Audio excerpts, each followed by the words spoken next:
Group 1 పరీక్ష ద్వారా నియామకమైన ఉద్యోగాలను రద్దు చేసి మళ్ళీ పరీక్ష నిర్వహించాలని ఎమ్మెల్సీ కవిత డిమాండ్ చేస్తున్నారు. ఈ మేరకు ఒక రౌండ్ టేబుల్ సమావేశాన్ని కూడా నిర్వహించారు.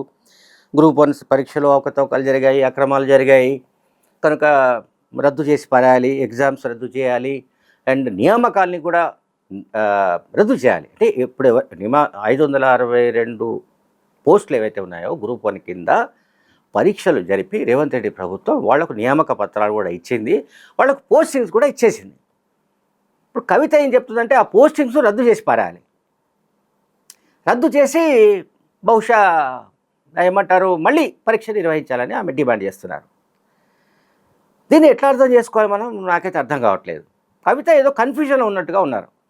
కవిత ఏదో కన్ఫ్యూజన్లో ఉన్నట్టుగా నాకైతే అనిపిస్తుంది, అయోమయంలో ఉన్నట్టుగా కనిపిస్తుంది. ఎందుకంటే ఆమె కొన్ని విషయాల్లో కొంత పాజిటివ్గా కనిపిస్తున్నప్పటికీ, అంటే ప్రభుత్వం పట్ల, అంటే ప్రభుత్వం తీసుకుంటున్న చర్యలు లేకుంటే ప్రభుత్వ వైఖరి, ఉదాహరణకు బీసీ రిజర్వేషన్స్ తీసుకుందాం, బర్నింగ్ టాపిక్ అది. ఆ విషయంలో ఎవరైతే కోర్టుకు వెళ్ళారో, బీసీ రిజర్వేషన్స్కు వ్యతిరేకంగా కోర్టుకు వెళ్ళి పిటిషన్స్ దాఖలు చేశారో వాళ్ళపైన తీవ్ర ఆగ్రహాన్ని వ్యక్తం చేశారు కవిత. అట్లాగే వాళ్ళ వెనుక ఎవరెవరు ఉన్నారో అది కూడా ఆమె మాట్లాడారు.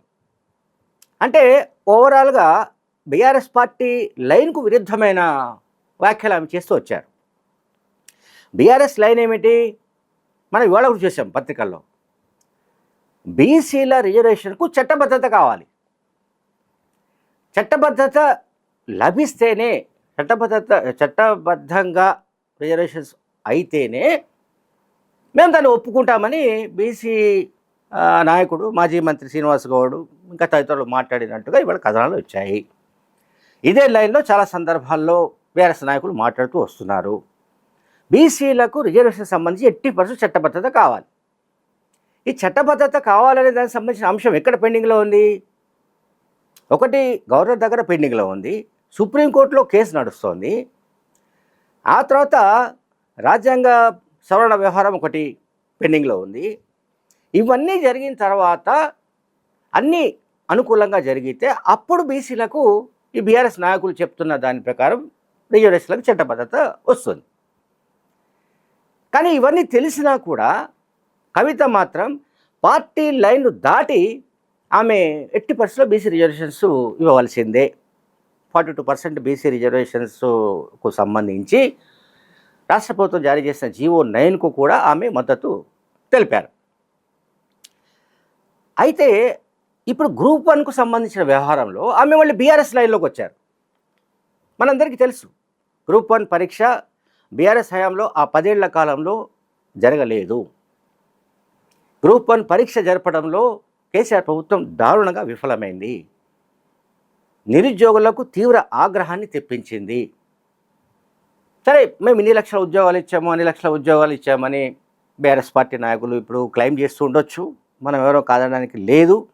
అందులో చాలా వరకు అబద్ధాలు ఉన్నాయి, కొన్ని మాత్రం నిజాలు ఉండొచ్చు. కానీ ఇక్కడ ఇష్యూ ఏంటంటే గ్రూప్ 1 లాంటి ఒక కీలకమైన వ్యవహారం. గ్రూప్ 1 అంటే ఆల్మోస్ట్ డిప్యూటీ కలెక్టర్స్, లేకపోతే కమర్షియల్ ట్యాక్స్ ఆఫీసర్స్, ఇతర డిఎస్పీలు, ఈ స్థాయిలో ఉండే పోస్టులు అవన్నీ కూడా మంచి క్యాడర్ పోస్టులు. సో అటువంటి పోస్టులు 563 పోస్టులను బీఆర్ఎస్ 10 ఏళ్లలో భర్తీ చేయలేకపోయింది. అంటే బీఆర్ఎస్ పార్టీ గ్రూప్ 1 పరీక్ష నిర్వహించి ఆ ఖాళీలను 523 ఖాళీలను భర్తీ చేయవలసిన విషయంలో ఎట్లా నిర్లక్ష్యంగా వ్యవహరించిందో, ఎట్లా విఫలమైందో ఏమిటో అన్నీ మనందరికీ తెలుసు, అన్ని విషయాలు తెలుసు. కనుక రేవంత్ రెడ్డి ముఖ్యమంత్రి అయిన తర్వాత, కాంగ్రెస్ అధికారంలోకి వచ్చిన తర్వాత గ్రూప్ 1 జరిపి తీరవలసిందే అని పట్టుబట్టి రేవంత్ రెడ్డి ఆ మేరకు ముందుగా తెలంగాణ పబ్లిక్ సర్వీస్ కమిషన్ను ప్రక్షాళన చేసి, అట్లాగే పరీక్షల నిర్వహణ ప్రక్రియ అండ్ పరీక్షల్ని దిద్దడం, మూల్యాంకనం, ఇతరత్ర అన్ని వ్యవహారాల్లో కూడా ఎక్కడ ఏ రకమైన ఒక్క లోపం కూడా రాకుండా చూడాలని ఆయన ఆదేశించడం, ఆ మేరకు ఎప్పటికప్పుడు మానిటర్ చేయడం, ఇవన్నీ జరిగాయి. సరే గ్రూప్ 1 పరీక్ష నిర్వహించిన తర్వాత ప్రిలిమ్స్ అయిపోయాయి, ఆ తర్వాత మెయిన్స్ అయిపోయాయి, చాలామంది క్వాలిఫై అయ్యారు. క్వాలిఫై అయిన వాళ్లకు నియామకాలు నిలిపివేయండి అంటూ కోర్టుకు వెళ్ళారు కొంతమంది. సరే దాని వెనుక ఏ రాజకీయ శక్తులు ఉన్నాయి ఏమిటనేది మనందరికీ తెలుసు.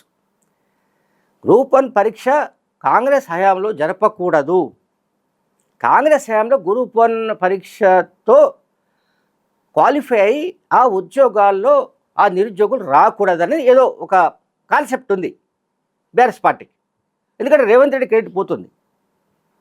రేవంత్ రెడ్డికి క్రెడిట్ పోకుండా ఉండాలంటే ఏం చేయాలి? పరిశ్రమలు రాకుండా భూసేకరణ ఆపాలి, రీజనల్ రింగ్ రోడ్ రాకుండా రాకుండా ఏం చేయాలి? భూసేకరణ ఆపాలి. ఇంకో చోట ఇంకో ఇష్యూ. ఇప్పుడు మళ్ళీ గ్రూప్ 1 సంబంధించి హైకోర్టులో కేసులు వేశారు. ఆ హైకోర్టు మధ్యంతర ఉత్తర్వులు ఇచ్చింది, నియామకాలను జరుపుకోవచ్చన్న ఇండికేషన్ ఇచ్చింది. ఆ మేరకు నియామకాలను భర్తీ చేసింది ఎవరు? రాష్ట్ర ప్రభుత్వం. ముఖ్యమంత్రి రేవంత్ రెడ్డి చేతుల మీదుగా శిల్పకళా వేదికలో వాళ్ళంతా నిరుద్యోగులంతా తమ ఉద్యోగాలకు సంబంధించిన నియామకాల పత్రాలను తీసుకున్నారు. అయితే తర్వాత సుప్రీంకోర్టుకు వెళ్ళారు. చూడండి, హైకోర్టు సుప్రీంకోర్టు ఈ రెండింటిని పట్టుకున్నారు బీఆర్ఎస్ నాయకులు. సుప్రీంకోర్టుకు వెళ్ళి అక్కడ మళ్ళీ పిటిషన్ వేశారు. ఇంత జరిగిన తర్వాత ఉద్యోగాల్లో ఈ ఎవరైతే గ్రూప్ 1 క్వాలిఫైడ్ నిరుద్యోగులు ఉన్నారో వాళ్ళందరికీ ఉద్యోగాలు వచ్చిన తర్వాత అపాయింట్మెంట్ లెటర్స్ కూడా తీసుకున్న తర్వాత సుప్రీంకోర్టు దాకా కూడా వెళ్ళారు. సుప్రీంకోర్టు ఏం చెప్పింది? హైకోర్టు ఆల్రెడీ ఒక మధ్యంతర ఉత్తర్వులు ఇచ్చింది కనుక ఈ దశలో మేము జోక్యం చేసుకోలేమని స్పష్టంగా తేల్చి చెప్పింది.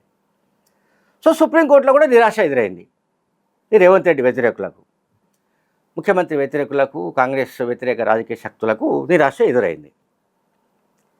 అయితే ఇప్పుడు నేను చెప్పేది ఏంటంటే కవిత దీంట్లో ఎందుకు జోక్యం చేసుకుంటున్నారు అనేది అర్థం కావట్లేదు. నేను అందుకే చెప్తున్నాను, ఆమె ఏదో కన్ఫ్యూజన్ ఉన్నారు.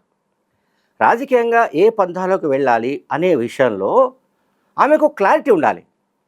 ఆమె సామాజిక తెలంగాణ నినాదం ఎత్తుకున్నారు, బాగానే ఉంది. అది తెలంగాణ పౌర సమాజంలో ఒక ఇంపార్టెంట్ ఎలిమెంట్. సామాజిక తెలంగాణ అనే నినాదానికి మంచి ఫాలోయింగ్ ఉంటుంది. ఖచ్చితంగా ఆమె వెంట ర్యాలీ అయ్యే సెక్షన్స్ చాలా ఉంటాయి. ఎస్సీ, ఎస్టీ, బీసీ, మైనార్టీలు వగైరా ఎవరైతే మనం బహుజనులు అంటున్నామో వీళ్ళందరూ కూడా కవిత వెంట ర్యాలీ అయ్యే అవకాశం ఉంది. ఎందుకంటే సామాజిక తెలంగాణ అనే నినాదం బీఆర్ఎస్ది కాదు కనుక కవిత మాట్లాడుతున్న సందర్భాల్లో సామాజిక తెలంగాణ నినాదం అనేది ఆకర్షణీయమైనది.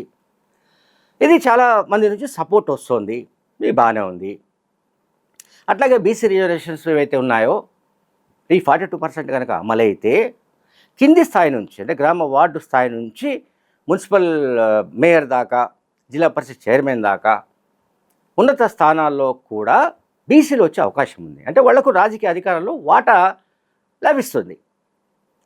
సరే దాన్ని బీఆర్ఎస్ నాయకులే వ్యతిరేకిస్తున్నారని, బీఆర్ఎస్ నాయకుల ప్రమేయంతో కోర్టుల్లో కేసులు వేస్తున్నారని చెబుతూ వస్తున్న, ఆరోపిస్తూ వస్తున్న కవిత ఇప్పుడు ఈ గ్రూప్ 1 పరీక్షను, గ్రూప్ 1 నియామకాలని రద్దు చేసి పారేయాలి అంటే ఇది ఖచ్చితంగా ఆమె నిరుద్యోగుల ఆగ్రహానికి గురే అవకాశాలు ఉన్నాయి నాకు తెలిసి.